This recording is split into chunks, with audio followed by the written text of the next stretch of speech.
सहाबी रसूल थे जिनका दिल इतना नर्म, इतना पाक और इतना रोशन था कि मदीना की हवाएं भी उनके अखलाक की गवाह थीं। एक दिन वो मस्जिद नबवी में दाखिल हुए तो देखा कि एक शख्स बैठा हुआ रो रहा है। आंखों से आंसू बह रहे थे, होंठ कपकपा रहे थे और दिल टूटने की आवाज जैसे फिजा में गूंज रही थी। सहाबी उसके पास बैठे और पूछा, भाई क्या हुआ?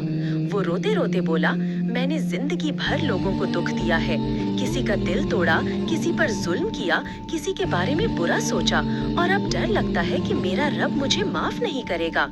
सहाबी ने उसके कंधे पर हाथ रखा और कहा, मेरे भाई, अल्लाह से बड़ा माफ करने वाला कौन है? तू एक आंसू सच्चे दिल से बहा दे, देख अल्लाह कैसे तेरे गुनाह मिटा देता है। वो शख्स कांपते हुए बोला, क्या वाकई अल्लाह मुझे माफ कर देगा? सहाबी ने कहा, हाँ, अल्लाह तो उस बंदे से भी नाराज नहीं होता जो रात के अंधेरे में आ भर कर कह दे, या रब, मैं थक गया हूँ, मुझे थाम ले।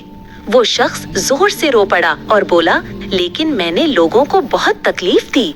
सहाबी मुस्कुराए और कहा, जिस रब ने कातिलों को माफ किया, जिस रब ने समंदर चीरे, जिस रब ने आग को ठंडा किया, वो तेरा रब है। अगर तू वाकई बदलना चाहता है तो वो तेरी पूरी तकदीर बदल देगा। वो शख्स उन्हीं आंसुओं के साथ सजदे में गिर गया और देर तक रोता रहा।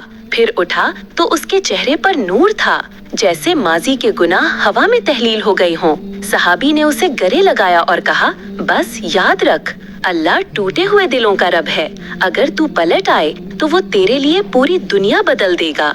मेरे भाइयों, यही तौबा का राज है। एक लम्हा, एक आह, एक सच्चा आंसू और पूरी जिंदगी साफ हो जाती है। अल्लाह दरियाए रहमत है, बस हमें वापसी का एक कदम चलना होता है। ए अल्लाह, सुनने वालों के दिल रोशन कर दे, उनकी मुश्किलें आसान कर दे, उनकी तकदीर बेहतर कर दे। उन्हें वो सजदा नसीब कर जो जिंदगी बदल देता है। आमीन या रब्बल आलमीन।